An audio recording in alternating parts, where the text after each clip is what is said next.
Thank you, Oliver, Ravashi, Rainier, Tim, Priya, Lauren. You've brought up a lot of important ideas for us to dig into with our panelists. As we know from true cost accounting and food systems, we need all of these domains to be working together for real progress. And so, all of these people are your people.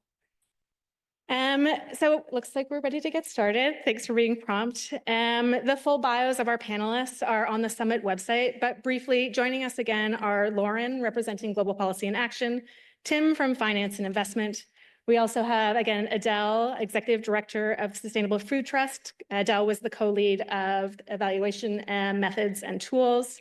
On private sector implementation, we have Martine van Wielden, Director of the Capitals Coalition, Tom Philpott, Senior Research Associate with Johns Hopkins Center for a Livable Future, who co-led the Communications and Advocacy Workshop. Welcome.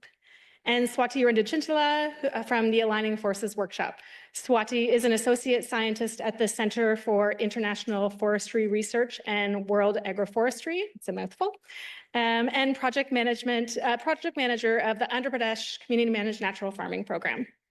I think 6 people is more of a party than a panel. I would love for this to, be a dynamic conversation. So if there's something that you want to follow up on that another panelist has said, please do so. I think we'll also have time for a couple of audience questions as well if we, keep things succinct and targeted. So, I'm really excited to be looking forward. We talked in the lightning talks about some of the barriers and some of the themes. But, what are some of the compelling strategic ideas for scaling true cost accounting that arose in each of your workshops? And Lauren, I wanted to start it with you. The essence of true cost accounting requires actions and inputs from all stakeholders. However, policymakers in particular have significant opportunities to influence change. From your perspective and from the workshop that you co-led, I'm interested in government procurement policies. Did that come up? And what ways can TCA guide and inform related policies to drive market shifts towards more sustainable practices? Yes, this was definitely a theme that came up, public procurement. And actually, the co-lead of the policy workshop was Paula Daniels, who at that time was leading the Good Food Purchasing Program in the US. So public procurement was really something that we focused on. And I want to just raise a couple of points about public procurement because I think it's a key lever for food systems transformation. The first thing is that what I learned from the SOFA 2024 report was out of the price tag of externalities, negative externalities, the $10 trillion price tag, $7 trillion of that, if I'm not wrong, are actually health-related costs. So government has to do something. I mean, we know that the cost of non-communicable diseases is skyrocketing and it's overcoming taking over government budgets. So procurement is a key lever, and there are a number of, I think, really interesting things that are happening around procurement right now that I want to just briefly touch on. The other thing is governments have also an obligation to progressively realize the right to food for their citizens and populations, right? So we have governments have signed on to the right to food, and the progressive realization of the right to food is about food security and nutrition. Healthy access to healthy and affordable diets. So what can governments do? I mean, in Canada, where I live, the government has just launched, many of you have this in your countries already, but a student nutrition school food program. And through that program, you kind of touch on all of the things, I won't list them, but reconnecting farmers with eaters, educating children, reducing household budget costs for healthy food. All of these things are really important investments for government in the health of their population and the health of their children. Another procurement lever is, institutional procurement through other institutions and making sure that that institution drives a reduction in harmful negative externalities. And we can do that really easily through true cost accounting. Promoting healthy diets is an easy one, of course. And then the last one I just want to talk about is, it hasn't really come up yet, is like territorial markets. local markets. When I worked at the City of Toronto, we had a whole program around public markets and making sure that main streets in Toronto maintained green grocery stores. This is a public good that increases the health of people, and it's a key procurement lever. So I just want to kind of bring in all of the ways that governments at various jurisdictional levels can take procurement seriously as a way to drive food systems transformation. Thanks, Lauren. I think your point about markets is really important, and markets happen at very different scales as well. Martine, working in the private sector, and we think, as we think about different kind of markets and different sizes and shapes, given the Capitals Coalition work, moving business from a focus on pure profit towards broader strategies and perceptions for decision making, how are you framing TCA to highlight the relevance in business, relevance and benefits for business decision making, and encouraging this, adopting this within corporate strategies? And maybe you could highlight a couple examples to ground this for us. Yeah, thank you. First of all, great to be here and see so many familiar faces. So I led on the Cheap Agri-Food for Business work program as part of the UNEP TEEP project that we ran from 2020 to 2023. And we trained about 400 businesses and developed over 20 cases together with businesses in 7 emerging economies. And I think as we were doing this and running this program, the question we got a lot was, what's in it for us? And I think that's the most vital framing. And we spoke about cost and benefits. And I think as part of the methodology, of course, we really need to focus on the risks, but also the opportunities there are in valuation.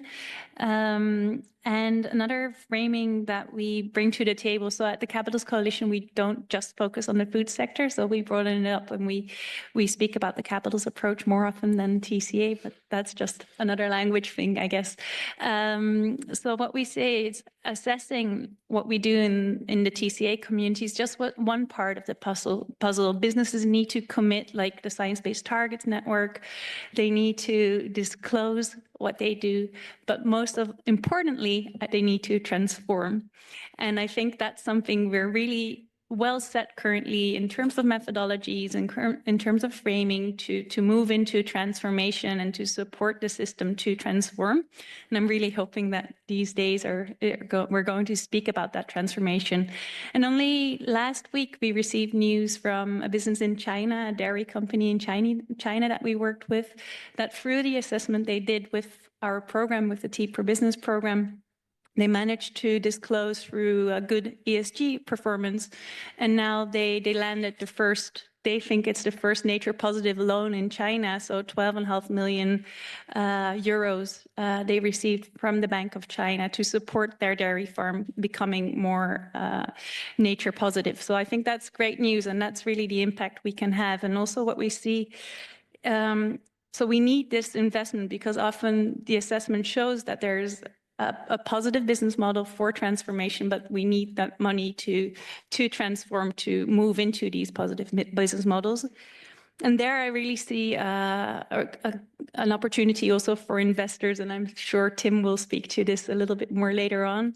But I'm really happy to also see that regulators are coming in more and more. So the European Central Bank is currently conducting a study, and actually they already showed that 72% of their corporate loans are dependent on at least one ecosystem service. So that's massive, and that's a massive risk as well. The Dutch Central Bank similarly found that there is a 510 million high or very high dependency on ecosystem services in all of their loans. So if regulators start to understand the risks involved, and they can influence the risk managers in businesses and in banks, that will be a massive change, I think, to this community, and really a way to transform the system and achieve systems change.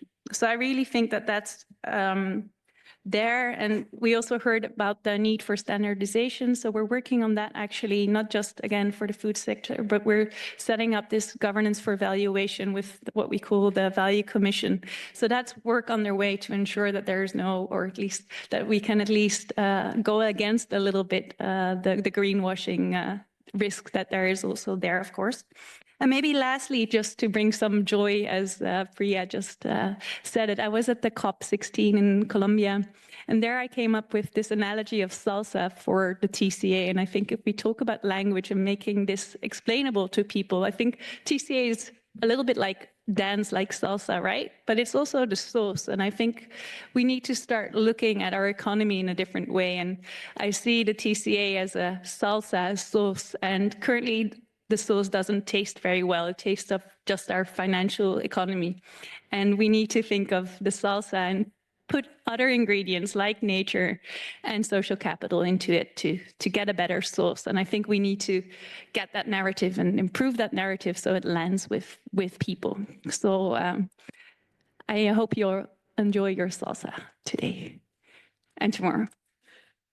Thanks, Martine. I think, having these sort of analogies is really helpful as we go through these complex problems and solutions and how true cost accounting can be instrumental for addressing those.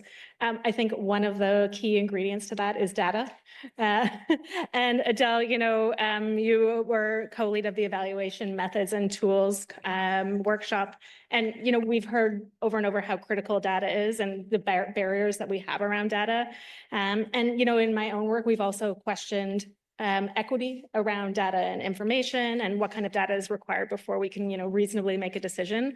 Did this come up in your workshop? What are the strategies to address data challenges and how to facilitate a broader adaptation of true cost accounting? Yeah, thanks, Amanda. As Rhaenyra explained a little earlier, this problem or opportunity perhaps came up a lot in our discussion. And I think the big issue we have when it comes to data availability at the moment is that most of the data we rely on for TCA assessments is secondary data. It's based on models mainly, often that are quite generic in terms of, it might be a national average or a regional average impact of this particular farming in this particular way gives the average impact of this, basically. And that's fine, that's good, it gets us to a certain place. But what we really need to do now is start increasing the granularity of that data through the collection of primary data. And obviously in the context of food and agriculture, that really means data from the farm up. And as Rhaenyra said, the issue there is that farmers are very, very busy people. And this is quite a big ask. It's quite a big headache. I can testify, I've just come back from 10 days of lambing on the farm at home. I actually had a dream last night that there was little lambs running around my hotel room. Not one of the worst dreams I've had, actually, but kind of I had to get my head back in true cost accounting this morning quite rapidly. And over the last 10 days, I have thought about nothing else other than all the little processes you have to go through when you're lambing, of tagging and recording and scoring and all that sort of thing. So it's really, really hard for farmers to be doing this if they're not financially rewarded. And at the moment, it is those farmers who are wanting to help, which is incredible. They might be part of a certain program. You're going to hear from Brooke at the Organic Association of Kentucky tomorrow about a program which was happening there as part of the USDA Climate Smart Commodities Grant Program, where farmers are being incentivized to collect data through that program. But it's still voluntary. And until we can bring that carrot for collecting data, because I firmly believe data is a public good in itself, so we should be paying for it, but farmers should own their own data. We will continue to have to rely on secondary data through models, and that will only get us so far because it misses certain nuance in the system. You might have a group of farms who are farming more or less in the same way in a certain place. They will all be given the same average score, whereas there might be a farm in that mix who is going above and beyond, doing everything they possibly can to restore their nature, clean up the waterways, mitigate against climate. But because we don't have that primary data, they will be missed. They will not be financially rewarded for that above and beyond that they're going through. So it's a challenge, but it's also an opportunity. And we at the Sustainable Food Trust have embarked now for several years on a project called the Global Farm Metric, which is a layer of true cost accounting. And actually, I was just looking at the little green logo that the TCA Accelerator uses, and thinking actually that's the perfect illustration of the layers of frameworks and data collection that we need to go through to be able to kind of scale the data that we need to be able to look at TCA assessments. And the farm level, maybe the very bottom of those little layers, through a common set of data that speaks to farmers. It doesn't speak to kind of perhaps us in the room. It really speaks to farmers in terms of what's useful to them, how can they use this information to inform management practices. And then that data can be kind of scaled through the layers, added on top of, to be able to derive meaningful TCA assessments. So getting those farm level metrics right is incredibly important. And I think the sort of the initial ingredients in the salsa that will then lead us to the amazing nachos or whatever we're going to have with tacos. Yeah. So yeah, a challenge, but a major opportunity, and one we need to crack pretty quickly. Swati, I'm hoping you can build around the importance of primary data and centering farmers. You've been key in Andhra Pradesh's work to transform over 1 million farmers to natural farming. And really, I would love to understand how you're thinking about movement making, how you're thinking about scaling, and how true cost accounting can support this effort. Yeah. So one question I've been wondering since last evening is that, are we looking at the problems of global South with solutions from global North? And Mr. Miller was also speaking earlier that apart from the solutions, are we measuring the impacts of global South with the indicators to be measured developed for global North? And this is not a differentiation. We are acknowledging the diversity and complexities that are actually, posing as the food systems problems of global South are entirely different as compared to food systems of global North. What we realized with tools like true cost accounting is that until we were measuring with respect to the yield narrative, the cost narrative, as well as the income narrative, right? So agriculture has been restricted to these three indicators to define the efficiency. It has not taken into consideration the colonial history. For example, smallholder farmers have a different set of indicators that needs to be measured. It did not take into consideration earlier, it was not taking into consideration the patriarchal aspects of it. So with respect to the TCA work that happened, and I'm assuming it's one of the largest TCA report that has been published, we were able to not just show that, yes, the productivity aspect was more with respect to doing natural farming, but it's also that the social capital is required. The importance of social capital and bringing that in the foray of academia is extremely crucial. We cannot just say, oh, community is great or champions, building champions are essential, but also bringing it into the mainstream fora. There is an innate difference between what is social capital and what is human capital and what is natural capital. So this was one of the first times that we were able to focus upon, with respect to a research work. Second aspect is, are we doing all this measurement of impacts, or are we measuring for impact? This is extremely crucial. We want to measure for impact. We don't want to, we understand, I think there has been decades spent on saying that agroecology or all these alternative agriculture systems are good. So we are wanting to impact for a larger scaling up. So that is when TCA helped us into changing that narrative. Is only doing a TCA report going to solve the problems? No. But it becomes a barrage of different evidences that needs to be produced, which brought about some peculiar changes. And I will just mention one, that along with the TCA report that was done in India, along with a few other aspects with respect to scale, we were able to at least bring about, directly or indirectly, a national mission on natural farming that the government of India is talking about. So the most populated country in the world has vouched that we want to change our food systems. We will not do it overnight. We will do it in a periodic manner, in an iterative manner, and in a phased manner. And we need that kind of evidentiary support to convince a policymaker, and as well as convince the farmers both. And we were able to do that with TCA, along with, let us acknowledge that TCA is one of the tools that has helped us in going from true cost accounting to true cost accountability also. So that is where we are at. Yeah. One of the lines in that report that I like to talk about is the return on investment. The program was largely public funded, and that's a big return on investment through these impacts, these positive impacts to health capital, to social capital. Tim, you work in the finance and investment space, and I know ROI is a big aspect of that. One of the key challenges that we have in transforming our food system is this yield-centric paradigm that really entrenches the belief that industrial agriculture is our only way forward. How does that play out in the finance and investment decisions? What other metrics are you seeing emerge in that space?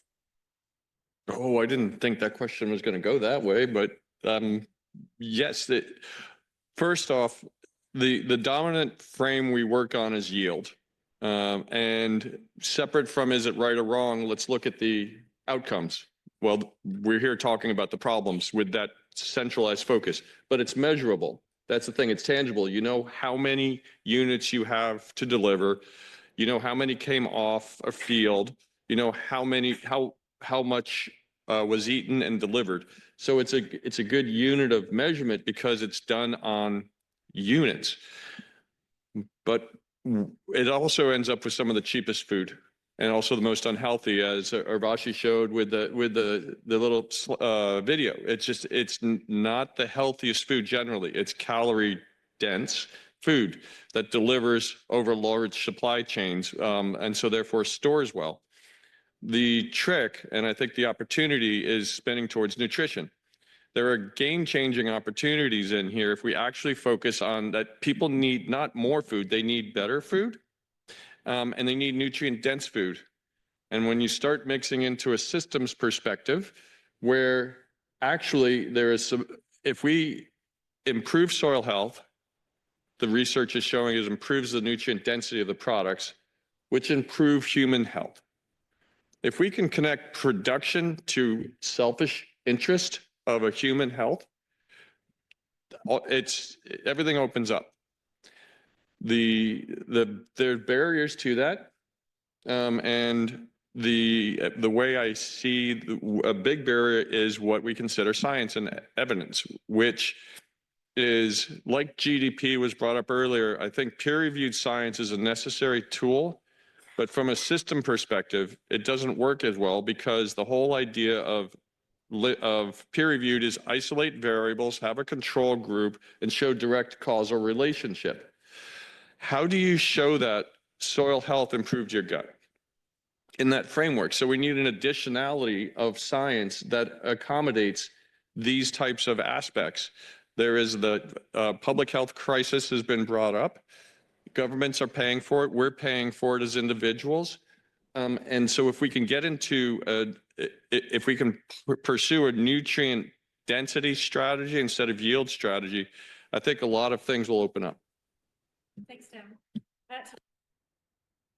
You've worked as a journalist, and with all of these stakeholders, with all of these areas that we're talking about, how we communicate it is so critical. The True Cost Accounting did some message research a while back, and I remember a policymaker saying, if I had $1 for every time someone said systems, I would be on a beach here, not on this call. So how do we convey this really important connections, the systems work? How do we center, social equity and the people on the front lines? And yeah, how do we talk about this in a compelling way? Thank you so much, Amanda. I think this is a really important question. Diving into the part of the question that's about centering frontline communities and making sure that the sort of implementation of true cost accounting does not negatively impact them, I think is really the key thing that we have to think about as we move forward. And one of the principles, I have two things that we have to think about when we're moving forward on this. And one is that when we identify hidden costs, and we see them all over the food system, they are affecting real people, and bringing the people at the bleeding edge of this process and centering them and listening to them, I think, is crucial. I'm thinking about meat packing workers in a place like the United States who work in incredibly dangerous conditions for very low pay, farm workers in the United States. We have identified, and even very recently, conditions near slavery in U.S. farm fields right now. And people in the global South working on banana plantations, on cocoa plantations. Once again, these are real people bearing the hidden costs, and we've got to bring them to the center. And I think that even as we're calculating and quantifying, giving them a voice, and I think the principle should be nothing about us without us. Really, really involving these communities. And a really powerful example in the United States where this has worked in action is there's a group of tomato pickers in Florida who produce the great bulk of the tomatoes we consume for much of the year in the United States. Incredibly low paid. This is one of the regions where we have identified conditions near slavery in the past decade or two. And these workers organize themselves in an organization called the Coalition of Immokalee Workers, and sort of basically a powerless community banding together and generating real power. And the way they did it is with sort of solidarity boycotts of tomato buying companies and putting pressure on those companies to make concessions to the farm workers. And what they got was a substantial raise in their incomes. But I think even just as important, they got these companies to sign a code of conduct which eliminates a lot, and they figured out a way to enforce this code of conduct that eliminates a lot of the abuses. And this sort of came to fruition from centering and listening to the workers on the bleeding edge of the hidden costs. And the second thing, as other speakers have noted, we are in the midst of a massive cost of living crisis, both in the global South and in the global North. The rent is too damn high, is kind of one of the major aspects to it. And so when you want to bring something like true cost accounting and sort of get people to pay the full cost of their food by eliminating some of these awful conditions, prices are going to go up. And we've seen in the United States in our recent election that in the global North, people are very sensitive to inflation right now. That was one of the cudgels that gave rise to the right-wing authoritarianism that we live under now. And I think that that's true all over the place. And in the global South, when you have high levels of poverty, higher costs for food can move people from poverty into starvation and famine. It can move people who are sort of getting by lower middle income into poverty. So this is something that we have to take really seriously.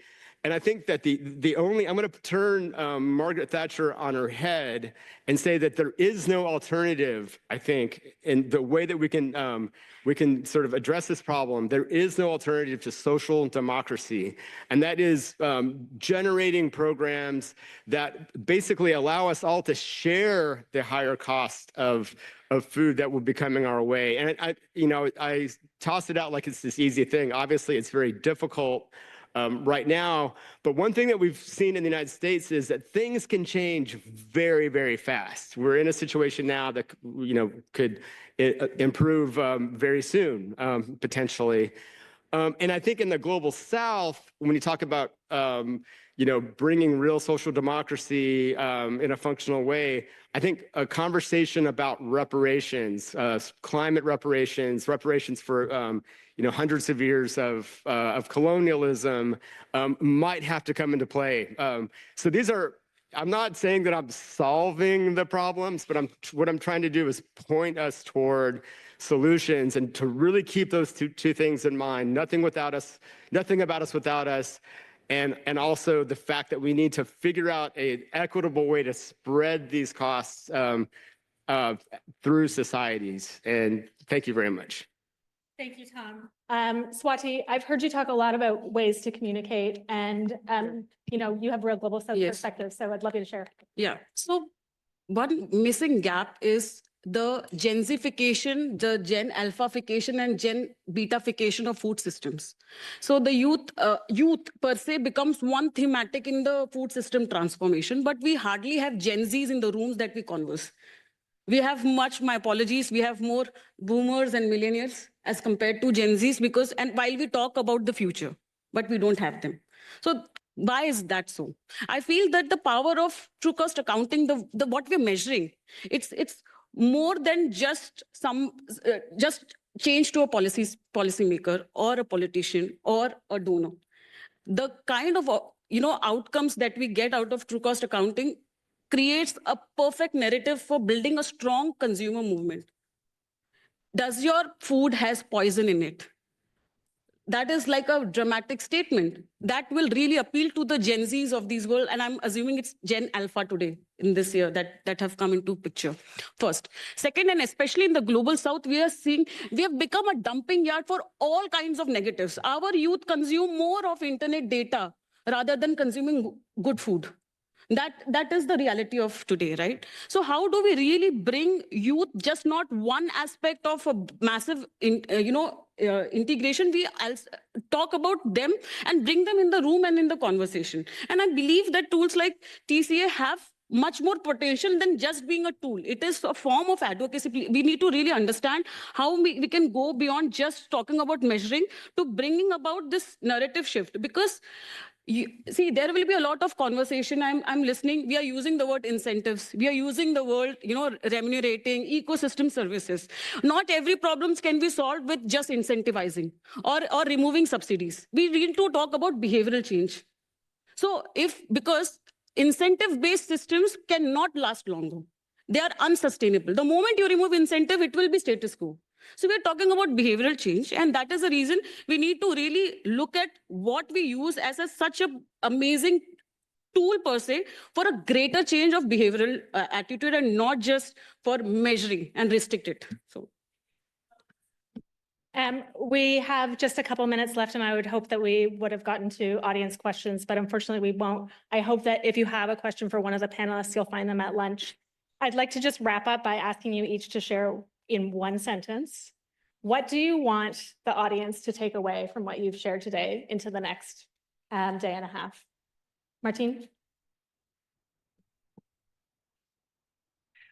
Let's stop talking about how to define things, but let's start acting together.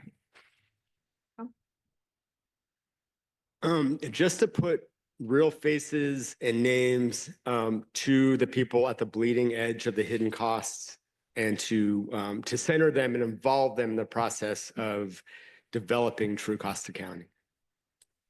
Adele? I think granularity of data collection and really empowering those individuals on the ground through a sort of mass citizen science project, I guess, to start collecting this information that we need, but doing so in a way that is very, very clear to them why it's beneficial in the long run, and also short term as well.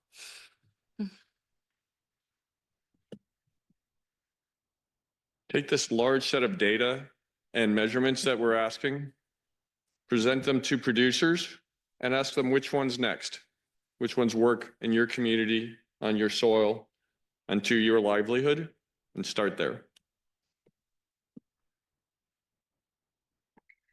When I was listening, Swati, to you in the first, your first remarks, we're having a very pragmatic, serious conversation about, the costs, the negative costs. But what you helped me see is actually this framing that needs to shift, which is a framing of abundance. We have an abundance of power, people, stories, people who want to take action, momentum, movements. So how do we really think and carry that forward into our conversations this afternoon?